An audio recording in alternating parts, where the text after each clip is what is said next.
Next one is paramagnetism. So we have seen that what do these paramagnetic materials do?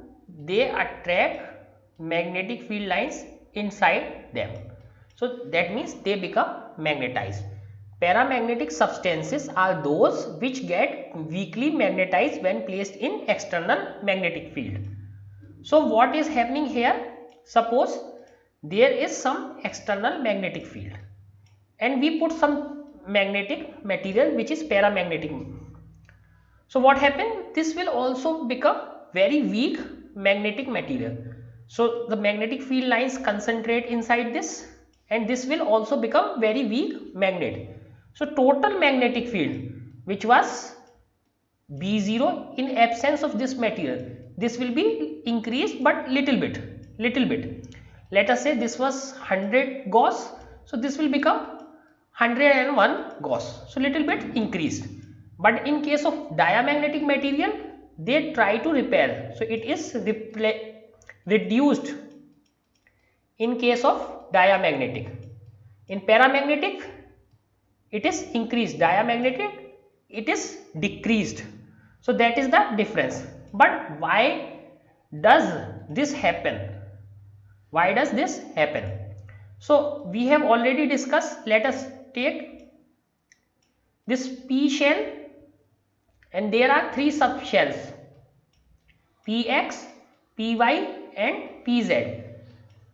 Let us say that some of the electrons are not paired. This is not completely filled.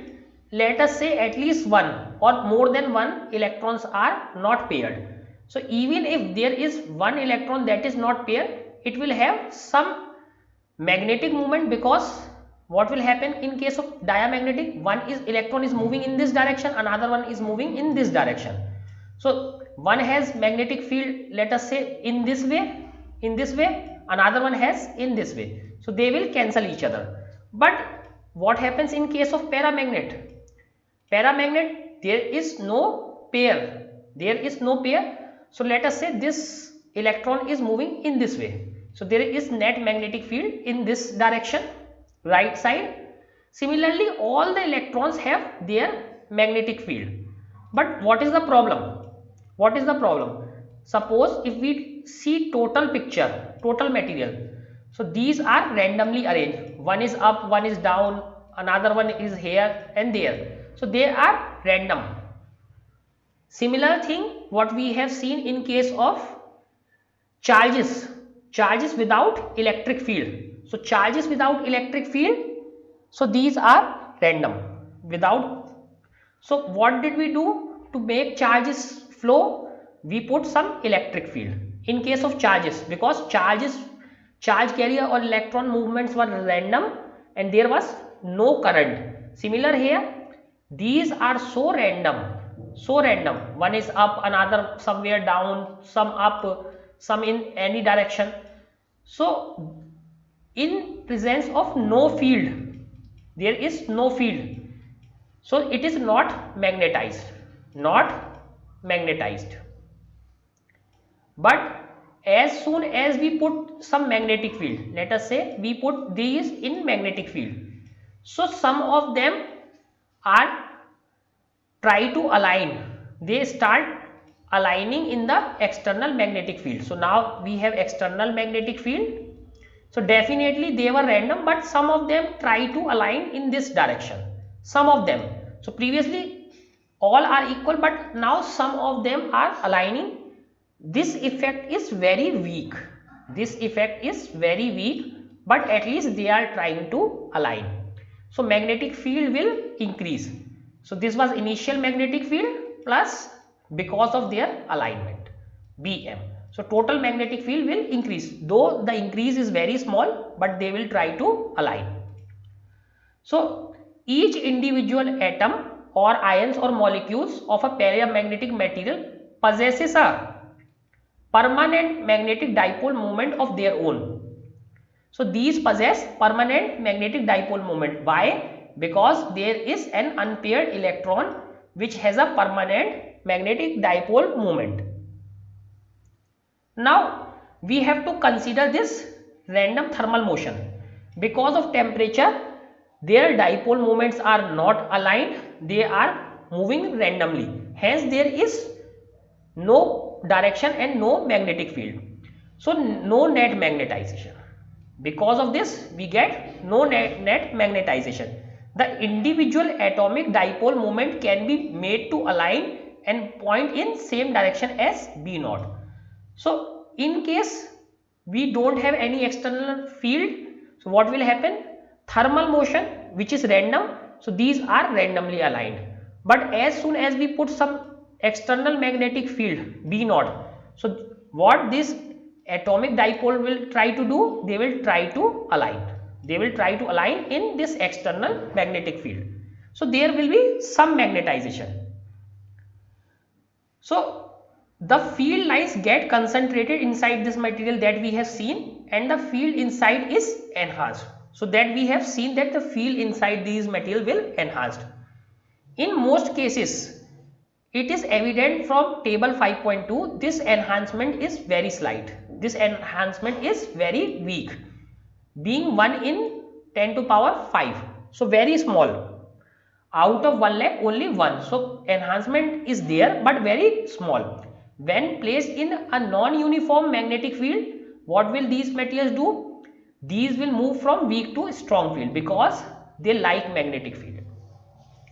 Diamagnetic material move from strong to weak because they dislike magnetic field. But these materials like magnetic field, they move from weak to strong. Now what are the examples? Examples are aluminium, sodium, calcium, etc. You can read examples. Experimentally, one finds that magnetization, so this is much more important. Magnetization of a paramagnetic material is inversely proportional to absolute temperature T. So why it is so? Why it is so? Why it is inversely proportional to temperature or absolute temperature?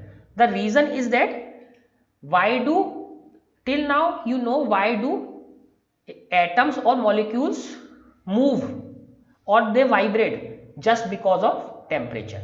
Temperature is the reason behind movement of the particles or motion of the particles. So if temperature is more, the alignment would be far more random and will rapidly change. So at higher temperature, you need more magnetic field to align them because they are randomly arranged. More temperature, higher randomness. Higher temperature, higher randomness. So at higher temperature, you need more magnetic field to align them.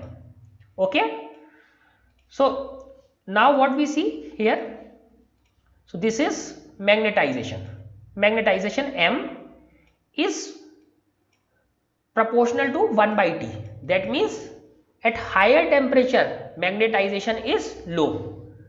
And if we want same magnetization, we have to increase B. Only then this ratio will remain same. So if temperature is doubled, B must be double. So 2 and 2 cancels out. So at double temperature, double absolute temperature, again this is in Kelvin. So at double absolute temperature, we need double magnetic field to get the same level of magnetization. And there is one constant of proportionality, because you know that there is always constant of proportionality. So magnetization is proportional to magnetic field. That means the more magnetic field outside magnetic field, more magnetized material will be, and it is inversely proportional to temperature. And there comes a constant. This constant is called Curie constant. This constant is called Curie constant, and this is known as Curie law. This is known as Curie law. Who discovered it? It was discovered by Pierre Curie. Not Madame Curie, but Pierre Curie. The constant C is called Curie constant. This constant C is Curie constant. Or we can write in this way, chi is equal to C mu naught by T. How do we get this form?